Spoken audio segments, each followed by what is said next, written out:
алдымен баланы емес, өзіңді тәрбиелеуді қолға аламын бұйырса. Дұрыс. Сол балдарға енді мейірім махаббатты беруге жаңағыдай дұрыс ұрыспай сондай тәрбиелеуге өзіме міндет қылып жаңағыдай не қылып алдым. Көп нәрсе түсіндім бүгінгі сабақта. Сол рахмет. Сау болыңыз. Енді бірінші мынаны тапсырманы орындаймын деп айтыңызшы.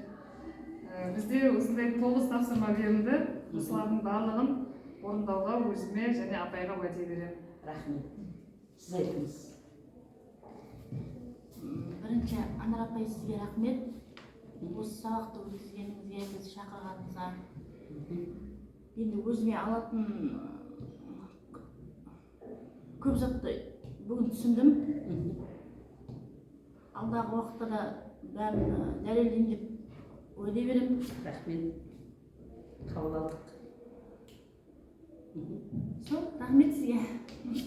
Прототип көрдіңіз бе? Мынаны орындайсыз ба? Осы 9 тапсырма, иә? Сол 9 тапсырманы бүгін миыма кірді. Бүгін орындаймын. Сау болыңыз. Бұйырса орындауға тырысам. Рахмет. Ал енді мен сөйлейін. Құрметті ата-аналар, келгендеріңізге мыңда бір рахмет. Сіз өзгешесіз. Сіз басқа ата-анадан өзгешесіз.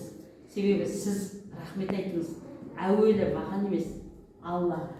Бүгінгі тәрбие сағатына, бүгінгі сынып сағатына жиналысқа келгенім үшін Аллаға рахмет. Себебі бүгінгі күнді маған жасағаның үшін.